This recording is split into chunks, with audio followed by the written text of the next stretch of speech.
Pois é, parece loucura, mas o que hoje a gente conhece como meditações nunca foi feito para ser um livro. Eram anotações. Anotações super particulares, o diário de um dos homens mais poderosos do mundo, escrito só para ele mesmo. Isso aqui já revela tudo, né? O propósito central desses escritos. Não era para deixar um legado para a posteridade, mas sim para uma autoanálise, para um autoaperfeiçoamento. Era, no fundo, uma ferramenta para ele conseguir lidar com as pressões do dia a dia. E essa é a grande pergunta, não é? Por que um imperador, no auge do poder, precisaria escrever um tipo de guia de sobrevivência para a própria alma? Para entender o livro, a gente precisa primeiro entender o homem. Mas antes da gente continuar, fica uma curiosidade. O que guia a vida de quem está nos acompanhando? Qual é o princípio que serve de norte? Deixa a resposta aí nos comentários, enquanto a gente explora a filosofia do Marco Aurélio. Bom, Marco Aurélio nasceu como Marco Ânio Cartilho Severo, um nome bem comprido que mudaria algumas vezes. Quando ele foi designado imperador, virou Marco Aurélio Antonino. E o curioso é que o nome Aurélio significa dourado, talvez um sinal do destino dele, quem sabe. A ascensão dele foi, assim, meteórica. Imagina, com 17 anos ele já estava na linha de sucessão do maior império do mundo. Em 161, o poder era todo dele. Quer dizer, quase todo.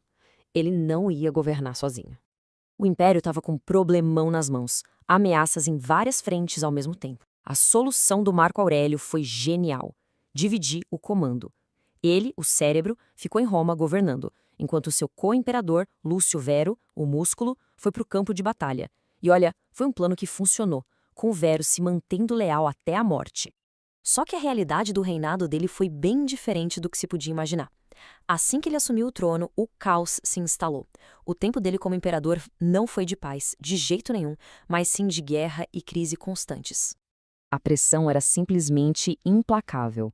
Guerras em duas frentes, desastres dentro do império, ameaça constante de invasão e, como se não bastasse, tragédias pessoais. Era ataque vindo de tudo que é lado, de fora e de dentro. E quando a gente fala em infortúnios familiares, esse número aqui dá uma dimensão muito mais humana para o sofrimento dele. 13. Esse foi o número de filhos que Marco Aurélio teve com a esposa, Faustina. E o mais pesado é que ele viu muitos deles morrerem. Então a pergunta é, como alguém sobrevive a tudo isso? Para Marco Aurélio a resposta não estava no poder ou na riqueza, mas na filosofia. Os escritos dele não eram um luxo, sabe? Era uma necessidade, uma ferramenta para encontrar alguma sanidade no meio da loucura.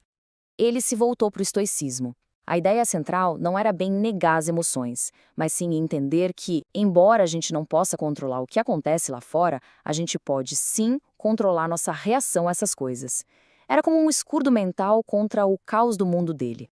Então, o ponto crucial é este: a dor não vem do evento em si, mas do jeito que a gente interpreta esse evento. Ao dominar as próprias reações, ele acreditava que podia manter a calma interior e o senso de justiça, não importava o que acontecesse. Essa visão de mundo permitiu que ele encontrasse propósito até na maior das adversidades. Para ele, nada era puramente ruim, porque tudo fazia parte de um plano maior, de uma ordem do universo. E isso o ajudou a aceitar as perdas e a seguir em frente. A vida do Marco Aurélio foi uma luta constante, isso ficou claro. Mas o que aconteceu depois da morte dele? E o que aconteceu com aquelas anotações privadas que ele nunca, jamais, quis que alguém visse? Historicamente, a morte dele é vista como um ponto de virada. Foi o fim de um período de relativa paz e o começo de uma era de muita instabilidade para o Império Romano. O imperador filósofo se foi e, com ele, toda uma era. E aqui vem a grande ironia. Enquanto o império que ele lutou tanto para proteger um dia acabou caindo, as palavras dele, escritas nas horas vagas durante campanhas militares, sobreviveram a tudo.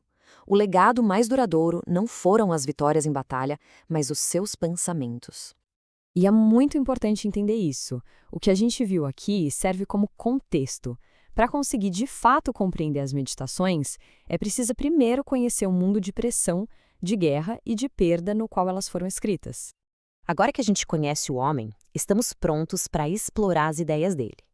Na nossa próxima análise, vamos finalmente abrir o livro e começar a jornada pelo primeiro capítulo. A gente espera que todos nos acompanhem. E é isso. Essa foi a nossa introdução a Marco Aurélio. Se essa história despertou interesse, poxa, não esquece de curtir, compartilhar e se inscrever no canal para não perder o próximo capítulo, onde a gente vai mergulhar de cabeça nas meditações. Até a próxima!